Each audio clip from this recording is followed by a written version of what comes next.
Now, under a benefit plan where I have to pay you a certain amount, I will maintain a plan assets.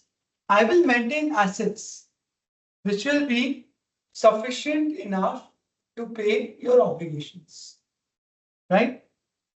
The amount of assets I'm paying, I'm keeping aside, should be more than the liabilities, obviously, right? But again, not the liabilities that I have to pay you after 5 years, but the present value of the liabilities to pay. Got it? Now, which liabilities? The defined benefit. Example, pension. So if I'm telling that I have to pay maybe certain pension to 50 employees after retire, for to time to death, wo sab karke, I got a number. The assets I kept aside today is equal to funded status, means whatever extra assets I have over and above the liabilities. Here, what are the assets I keep aside? The contribution I made. I've kept money in a fund. That fund will grow and pay towards the liabilities. So whatever money I kept in the fund, whatever is the assets that the fund is holding, this money is going to be used for the PVBU in the future. So this is money I kept aside in the fund. It's my asset. This is money I have to pay in the future.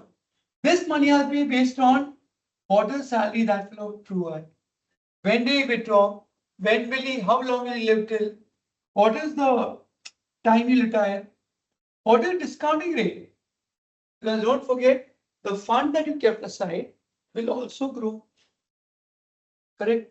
Where you think this fund is invested in? But sir, can we say that a defined benefit plan is much better than a defined contribution plan? Because the defined benefit plan, whatever the market goes up, down, XYZ, your benefits are completely different. But being a contribution plan means your contributions are different. But if the market fluctuates, your benefits may vary, right? Correct. So you have rightly said that, but don't forget what you just told me is from an employee point of view. Right or wrong? Yes, sir. Employee point of view. So from an employee point of view, I'm not denying that a defined benefit plan is much better because he will get same amount every year. But what I told earlier is it is a pain for the employer to decide how much to pay because you're right. If the market fluctuates, he has put, let's say, he assumed PVBO is, let's say, 100. So he has put assets. His assets are also, let's say, 90. So 90 will become 100. But what if market goes down? 90 may become 80. So he has to fill the shortfall. He has to pay 20 more. Hi, 90 became 110. He'll get an income. But he's going to more make income, make losses, make income, make losses. It's a headache. Yeah. But under this, under DBO, but under contribution, he has to pay 12 and get out. Nothing more after that. If the market goes up, it's his benefit. Market goes down, it's his loss. His means the employee loss. So employee perspective, DBO is better because of defined contribution, he will be affected by the market. But from an employer perspective, contribution is better because he has to pay a fixed amount and not worry about the market. Clear? Now you guys are dealing with the accounting. So accounting means employer perspective, right? Again, I'm not saying don't do it. Today also employees are dealing with defined benefit obligation because they want to give pension. They want their employees to be taken care of. Old age, they should pay them something every month, no, so that they can survive. RBI and all, they have pension, 40,000 every month they pay. So they pay defined benefit. What the employer tries to do is he will try to make sure that the shortfall or excess is taken care of.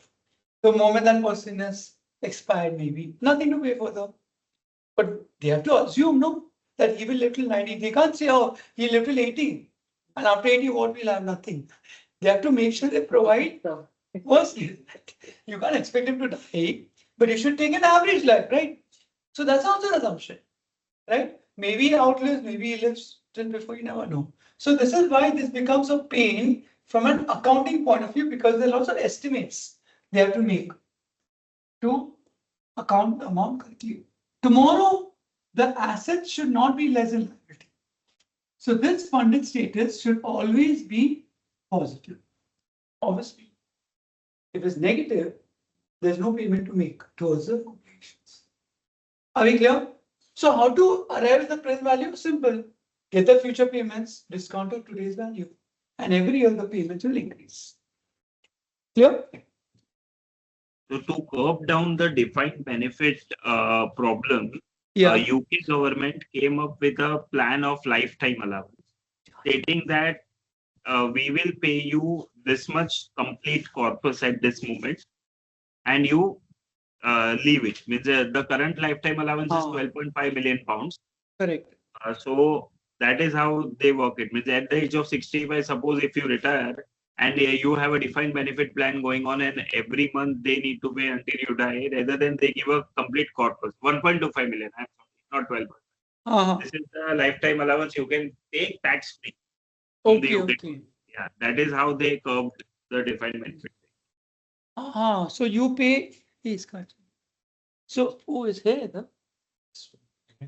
Oh, is it? No. Yeah. This one. Oh, okay. This is oh, my bad. So that's a good point, and that is actually the best way to avoid a future negative status. So what he's saying is, when the person retires, instead of paying him every year till he dies, pay him a lump sum amount. Like insurance, no? Like insurance. You take a lump sum amount today, or you take an amount every year. That's best. So obviously, if you take a lump sum amount today, it may be a lesser amount. But that amount, they say take that way. That's a good point. Yeah. That works. That also will be under. Yeah, obviously. They will review the amount every year based on the last drawn salary. Because how much salary he drew last time, that will be the amount that he'll have to pay him for n number of years.